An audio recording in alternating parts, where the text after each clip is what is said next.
అక్కడే జరిగిందా క్రాష్? ఇది దానికి ముందు జరిగిందండి. సో ఇంక ఎర్రర్స్ ఏమైనా ఉన్నాయా? లేదు లేదండి, ఎర్రర్స్ ఏం లేవు కదా. ఏమీ లేదు. సో ఈ డ్రోన్ అయితే రిపేర్ చేసి వినాయకర్కి డెలివరీ చేసేద్దాం.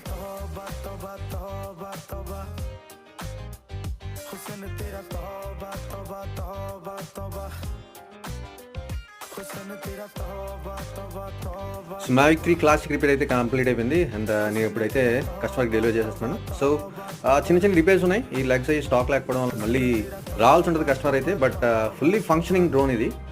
సో ఇప్పుడు లెగ్ రీప్లేస్ చేస్తాం అండ్ గింబల్ దగ్గర చిన్న చిన్న రబ్బర్స్ ఉంటుంది, అవి కూడా ఫిక్స్ చేసేసి కస్టమర్కి డెలివరీ చేస్తాం. ఎలా ఉంది బ్రో సర్వీస్? సర్వీసెస్ అసలు అన్ఎక్స్పెక్టెడ్ అని, ఇది ఎంత తక్కువలో ఈ డ్రోన్ అవుతుందని ఎక్స్పెక్ట్ చేయలేదు. ఎందుకంటే చాలా హైట్ నుంచి పడ్డది ఇది. ఓకే. ప్రైజ్ కూడా అయితే ఎవరి గురించి నాకు తెలియదు, నేనైతే ఫుల్ సాటిస్ఫై.